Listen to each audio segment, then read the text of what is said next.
What is this place? 700 years ago, a monk who defied the teachings was sentenced here. Oh, the traitor Omega, yeah? Omega's loathing of Yevon has turned him into a fiend. They say he liked it underground, out of the light. So, he's here? Scared? Not a chance. Welcome into episode 24. Today, we step into the opponent's territory, the Omega Ruins. It's been a long time since I walked these halls. This dungeon holds the strongest regular fiends in the game. And for this challenge, I believe there is 10 new fiends to be captured. Some of the fiends here we've already seen inside Sin, so what I'm focusing here is showcasing capturing the new fiends only, with the exception of Great Marlboro, because it now always ambushes you here, and its first move is guaranteed bad breath. Well, that's if you don't have provoke ability available, but that sets the tone for Omega Ruins, and preparation matters more than ever. For utility, I kept the Vanguard equipped. That's pretty much been my opening gear since I bought it, with the exception of couple battles like Specky, because that battle gives you an automatic first strike. On armor side of things, I rotated between several key pieces depending on the encounter. Soldier's Torch, HP boost, Reliant Stoneproof, Phantom Torch, Elemental Eater. Then there are the status heavy encounters, Berserk, Poison, Confused. So keeping armors with those wards on them in your mind becomes critical. And of course, Shaman Torch stays in consideration as well. And that's a lot of armors to choose from. On weapon side of things, in some battles we will be swapping the Vanguard into Evade Encounter and Zombie Strike. Unfortunately, Sensor doesn't work on most of the fiends here. But if Sensor works and I have the room to bring it in, I will use it to help the captures. Just like inside Sin, the navigation here requires deciphering the minimap manually. So the map goes on. And we begin! First encounter in the DLC is a common one that quickly becomes familiar. Zarus, a nimble lizard with 7,850 HP. But Zarus has only one attack, a normal physical attack.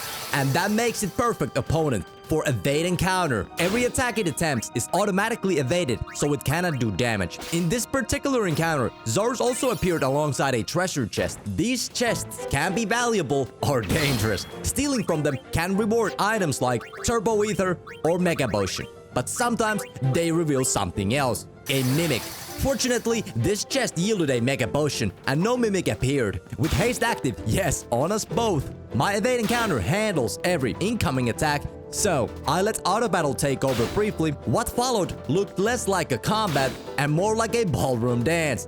Eventually, I bring in the Iron Grip for the capture, and Zarus is secured into the Farplane crate. Now, let's talk about the mimics. If a chest yields nothing when you steal from it, it transforms into one of 4 mimic variants. And these are no joke. The first one here, Basilisk. It hits hard and strangely, its attacks bypass my evade encounter entirely. That should not be happening, but here we are. Next mimic, Garuda. Perhaps besides Garuda finally tracked me down for the revenge. Omega Ruins holds grudges, it seems. One variant I did beat though, the Machina one. Before engaging though, I prepared heavily. Double HP, protect, regen. Even attempted power break, but it proved immune. Now my evade encounter is working against Zarus, but just like I mentioned, my evade encounter provided no protection against the mimics. Their attacks connected freely. To control the battlefield here, you can also throw a Dream Powder to shut down Zarus completely. Now you can focus entirely on the mimic, and eventually it will fall. The 4th variant of these mimics is the Ruminant version. You know, the dual horns. Actually glad I didn't see them. Next, 2 black elements and a spirit. This one screams magic, and they know how to play together. This means full setup is needed. Haste goes up, then reflect. Any incoming spells will now bounce right back at them. Fortunately, black elements can be silenced, so I immediately shut them down. Without silence, they have access to Flare and Berserk. Meanwhile, Spirit plays its own dangerous role. It has 1 in 3 chance to counter any action with the Poison Mist.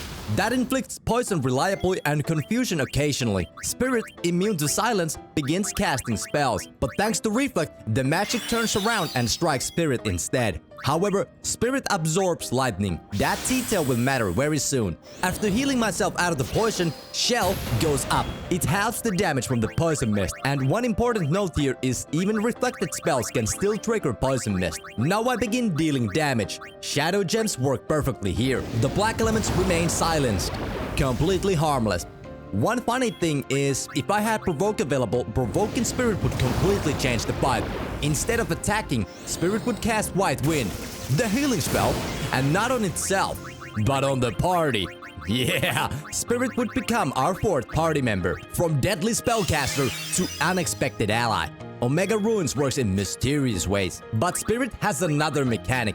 Once its HP drops below 1/3, it activates recovery mode. It begins casting Tandaga on itself, healing rapidly, too rapidly to capture, so the solution becomes clear. Reflect Spirit itself. But first I need to survive the reflected heal, so double HP goes online. Preparation complete. Reflect is going on Spirit, shutting down the Tandaga heals, but Poison Mist triggers. Shell reduces the damage now, but poison still sticks. Confusion though, fortunately, does not land. I'm not wearing any Confusion Ward against it. I had an armor with Poison Ward and Confusion Ward, which definitely should have been on. The 50% HP bonus from my Soldier's Darts is not necessary here, and I was definitely stretching my luck here not having Confusion Ward on.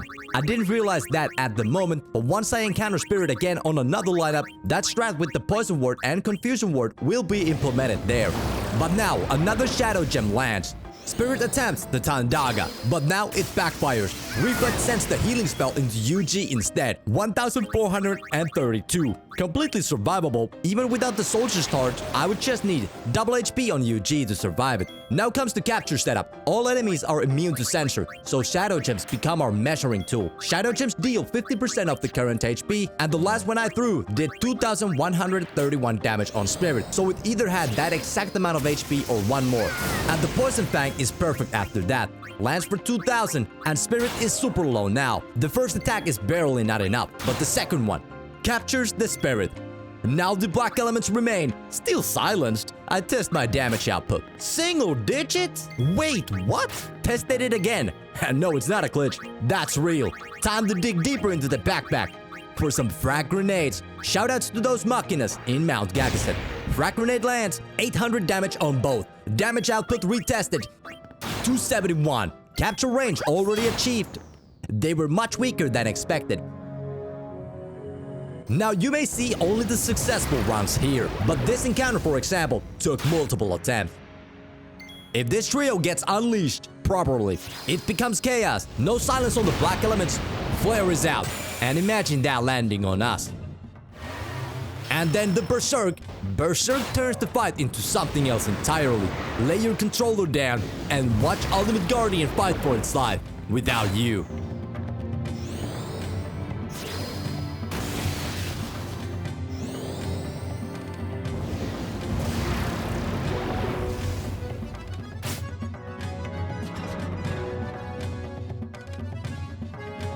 Alright, back on business. Next target, Nakia. And here, evade encounter completely trivializes the encounter. I'm going against two of them, but they've got two moves, normal attack and blades. Normal attack never lands with evade encounter equipped.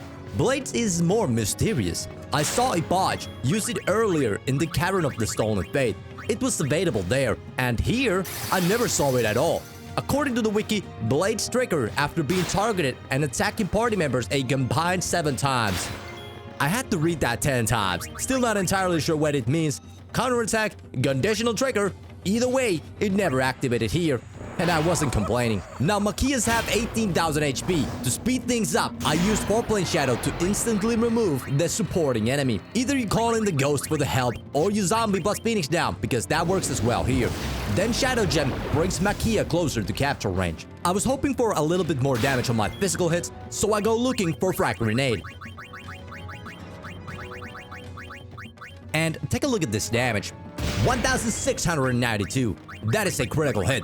Did you know that some throwables can crit? Well, now you do. We've seen a couple grenades crit during the run, but here, it was first time frag grenade critting, and that's a lot of damage. And now armor break is on as well, so my normal attack does more damage. You saw me test poison there, it's immune, but slow works on this thing. Gold hourglass lands, and the fight slows down completely. Well, at least on the Makia side. Here, I kinda lost count of its HP. I threw some items, not paying attention to its HP, but it still got a couple thousand HP left. But I do the basic, bring in the sensor to see how much HP it has. It's immune, I should have known that, it's Omega Runes. So I go back for the evade encounter, and it's time to bring in the second sensor, the Shadow Gem.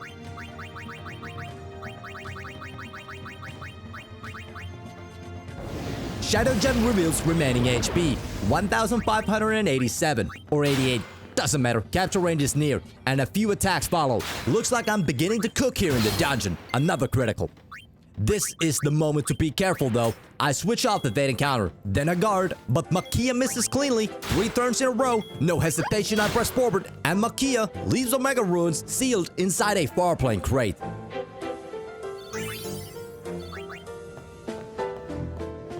Next up, 3 Pyro Burrows. At first glance, this looks like a nightmare scenario. 3 enemies, 20,000 HP each, high damage potential, keyword potential, because they share one massive weakness.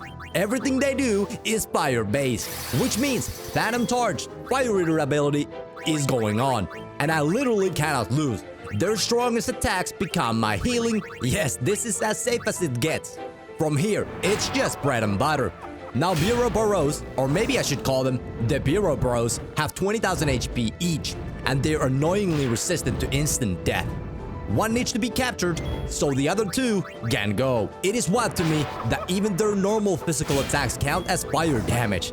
Instead of taking damage, Ultimate Guardian heals. 1800 HP restored, not damage, healage. Yes, evade encounter is also an option, but really it's already over for them. You can see their resistance here though. Death effects barely scratch them. So instead of forcing instant kills, I lean into something else. Because these Bureau Bros are doomed. Literally, doom works perfectly here. 1 candle of life and the countdown begins. Their fate is sealed. But for capturing 1, it's time to feed them Shadow Gems. Now, one interesting thing about these bomb species is the following, and I'll read this straight from the wiki. Now, weapons dropped by Bureau Bros are slightly stronger than most weapons. They have a damage constant of 18, while any otherwise identical weapons has a damage constant of 16. A trait shared with bomb and grenades, but not found in Bomb King or any enemy outside the bomb species. Interesting fiends for sure. Now the third Shadow Gem I threw did 2,500 damage. To weaken the captured target safely, Poison Fang goes out next. And I wasn't looking to inflict poison on it, and here that's an actual problem. Because it's low on HP, and it just dies to the poison pit. So we have to cleanse that status immediately. And the doom timer on the other 2 is about to run out. The first one is Gunners, and here's why Fire Eater is safer in this battle than Evade Encounter. Since this Bureau Bro grew up a little, it will start using Firaga. But with the Fire Eater, this battle is under control. A simple grenade next brings it closer to the capture range. Just don't crit here. Not yet. Then I swap in the Iron Grip for the capture. And normal attack follows, and now a critical hit is welcome, sending that message while packing this Bureau Bro into the Farplane crate. Then we face the Floating Death, 6700 HP, and on both sides, Master Koreos, 13,000 HP each. This formation is dangerous for reasons. Under 50% HP, the Master Koreos unlock their most dreaded abilities, Confusion and Blaster. Confusion is bad enough, but Blaster inflicts death that ignores Death Proof. Yeah, Blaster ignores Death Proof. It doesn't care about your defenses, it's basically a budget Zanmato. And I'm the Bill, so the very first move here was Sleep, and thankfully the entire formation falls under it. Perfect, control is established. Now, the work begins. The Floating Death looks like it's tweaking a little here. Good, that's the reaction I want. This is where things get tricky. Sensor works on the Master Koreos, but not on the Floating Death, which means I'm operating blind. Every hit I do to floating death has to be calculated. No accidents, no overkills, which I definitely messed up and did on a couple encounters. Here, my calculator is telling me it's pretty weak. But to make sure that I secure it, I do some CTP manipulation here. I wanted to set up 2 turns attacking Monster B before it moves. So after Gobble swapped gears, I got it. And here comes the capture. 1 clean swing, and the Farplane crate claims another soul. Now I bring the sensor back in, just to confirm the Master Kurios are fully readable. Nice, and more importantly, they're vulnerable. Silence works, sleep works. Thanks to Yevon, these apex predators can be reduced to house cats. More shadow gems, more controlled damage. Follow that up with the Poison Fang, which lands the poison and it's dangerous, so I'll have to cleanse it immediately off. That Fang left the right Master Lynx, Master Popcat, whatever you want to call these, with 252 HP left. Perfect for capture range, so the Grip tightens. Grip strong as iron, but it's still too early. Blaster is always 1 mistake away, so I manipulate the CTB, create space, set up the double turns just in case. And yeah, I needed that. But just like that, the first one is captured. Eventually, the left one wakes up. And after who knows how many turns of forced sleep, probably wondering, why is it so quiet? Or maybe, where did everyone go? What it doesn't know yet, that it's next. Then it was time for the 2 Holmas with their 13,000 HP and a spirit we've already captured. Talking about the new phase here, Halma, it's only got 1 move on its move table, the normal attack. However, it can inflict slow on you with those attacks. But big weakness raised their heads again. Halma can be nullified with evade and counter weapon, so that goes on. And of course, reflect on for Spirit spellcast. Then I start prepping the Spirit's Thundaga Survive package next. So that's an easy shell. And here, unlike the previous battle against Spirit, I'm wearing the Confusion Ward and Poison Ward to help against Poison Mist triggers. More buffs needed though, the 2 times HP goes on UG. This combined with Shell, and I can survive Spirit's recovery spell, Thundaga. I even throw on Regen to slowly pick me up while I dismantle this lineup. My normal attacks are rolling 70s on the Halmas. I can fix that number a little higher though, once I get that frag out. Next thing, I want to buff Spirit with the Reflect. Well, quote-unquote a buff. Because then its healing attempts come to me. And I was trying to capture the Spirit here in this encounter as well. And here's where my adaptations start to add up.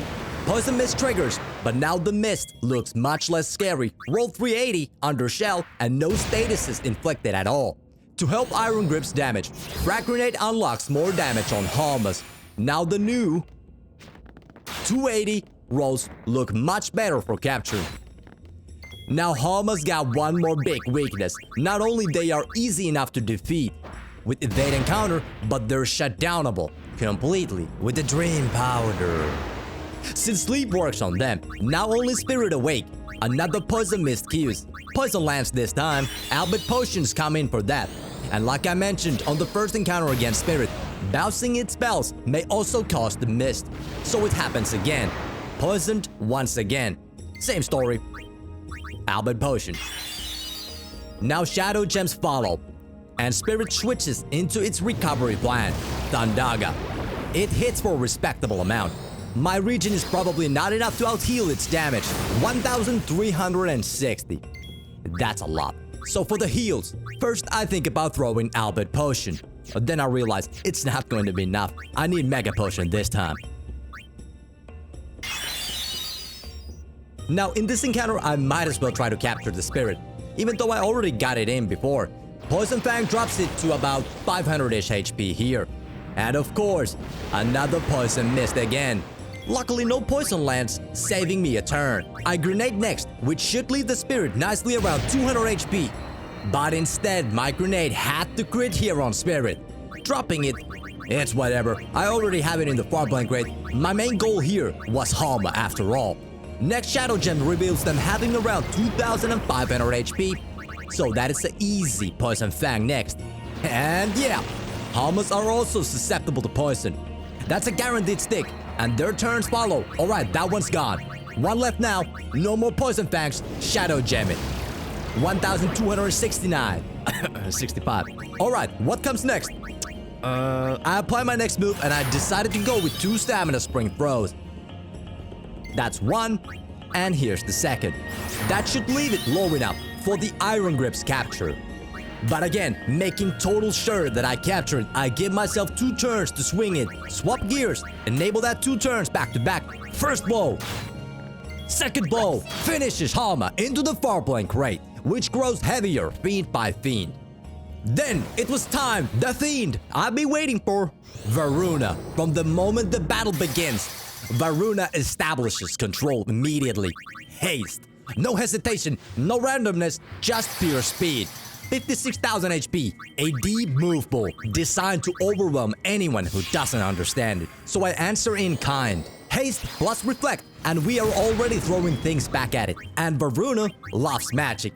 Death, Demi, Firaga. Reflect is the key here. Spells come right back to the sender. Death bounces harmlessly off its own reflection, which to Varuna is of course immune, but that's not the point. The point is control. Now the damaging begins. Shadow gems, one after another, high rolls, quad 9s. Varuna cues Demi, that's fine. But behind the scenes, Varuna is counting. Every targeted action advances its internal tracker. And when that counter reaches 15, it activates Mana Focus and follows it with Emblem of Fate. A powerful non-elemental magical strike.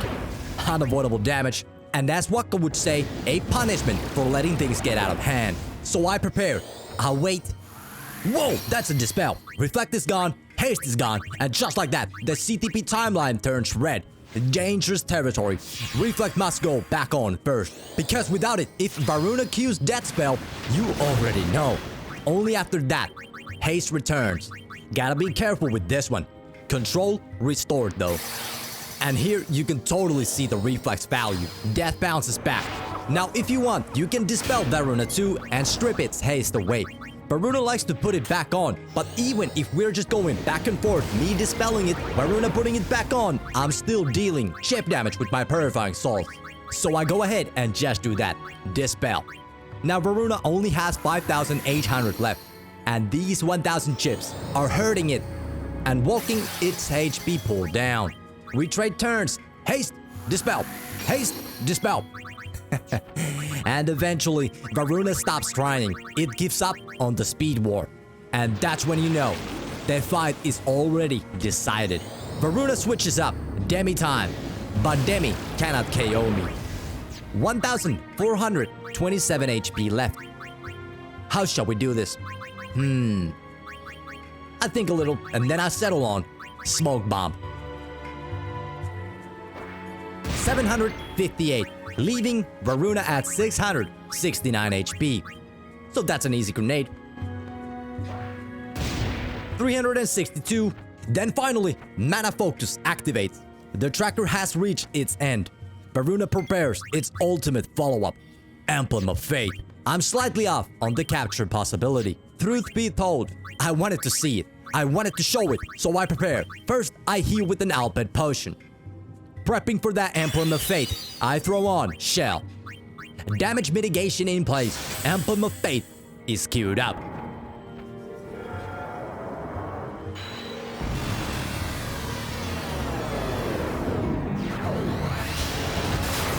What a cool move, 927 damage. Contained, survivable, controlled, just like everything else in this fight. And now, the Iron Grip. And now it's time to swing, and hopefully, Varuna joins the collection here. Varuna does have special attacks reserved for Tidus, Yuna, and Aura, but they were never here. This was never their fight. This was mine. You can also petrify Varuna, you can doom it, you can even steal shining gems with the right luck. It's a valuable resource, and a dangerous fiend. Great design. But here, in this challenge, Varuna was never the hunter. It was always the hunted. After pushing deeper into the ruins, we finally reach it. Ultima Weapon, the warm-up, the gatekeeper, the shadow before the real monster, before Omega Weapon. On the HD version of Final Fantasy X, Ultima Weapon carries 99,999 HP. It hits for multiple thousands. It can cast Break, Confuse, Sleep, silence, and if you walk in unprepared, it will absolutely dismantle you. But here's the twist. It's not about what it can do, it's about what it's vulnerable to. And that's where the fight flips.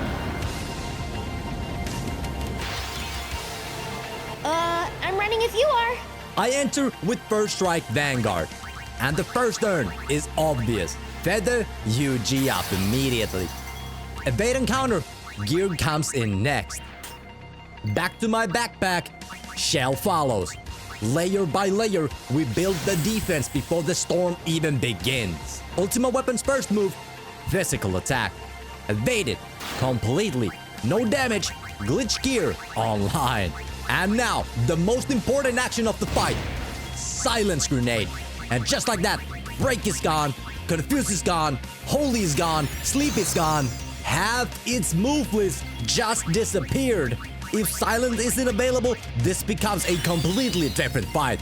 Different gear, different prep, different risk. But here, silence is king. Because silence forces skip turns when it wants to cast, which means momentum shifts hard in our favor. I get the 2 times HP online for 2 reasons. First, core energy, but the extra HP and the shell drops that damage to survivable range. Now shadow gems don't work here, but the 2 gems, Shining and the Supreme, are my go-to. This fight is beautiful in its design. Every move has a counterblade. Physical attack, evade and counter. Spells, silence. Heavy hitting moves. Shell plus HP stacking. It's almost like this boss was made to showcase challenge mechanics.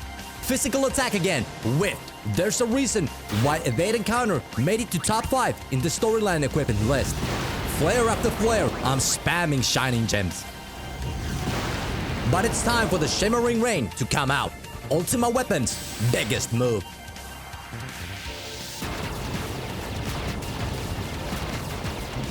$2,148 special damage. Survived. Nega Potion immediately after to stabilize. Fight looks to be under control now. All threats Ultima Weapon has either avoided completely with the gear choice or silence infliction, things mitigated or counterblade. Turn after turn, I burn its HP down. Even the big move Holy is completely removed with the silence, allowing that stage to stick here. Yeah, the game is foreshadowing.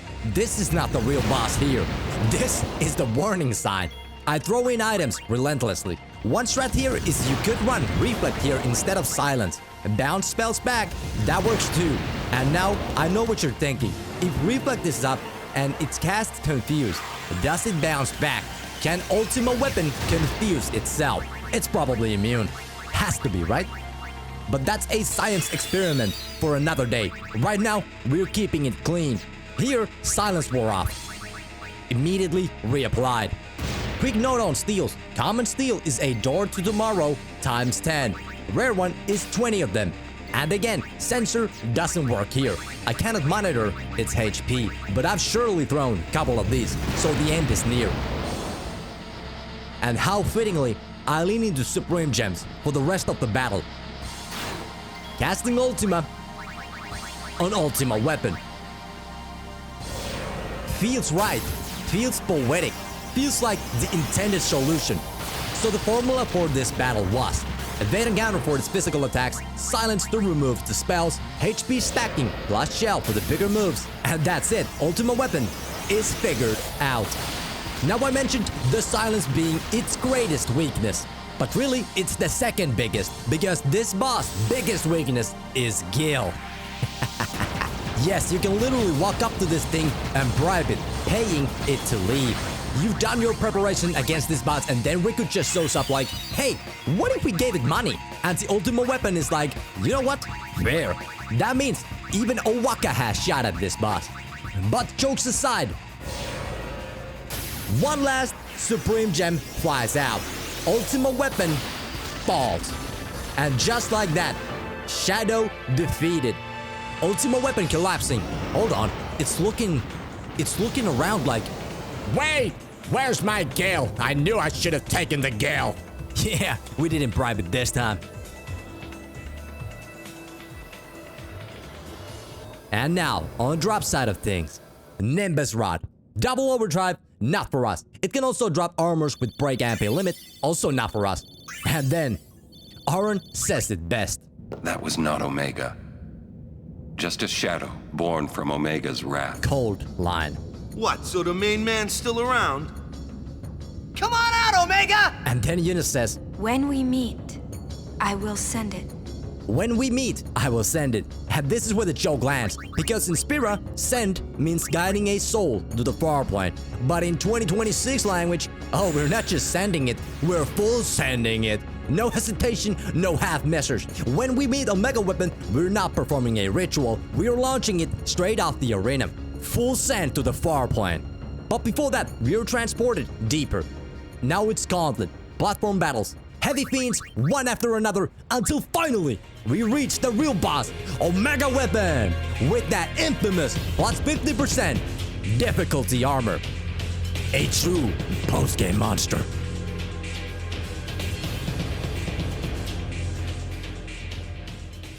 Hey, is it too late to negotiate on the game?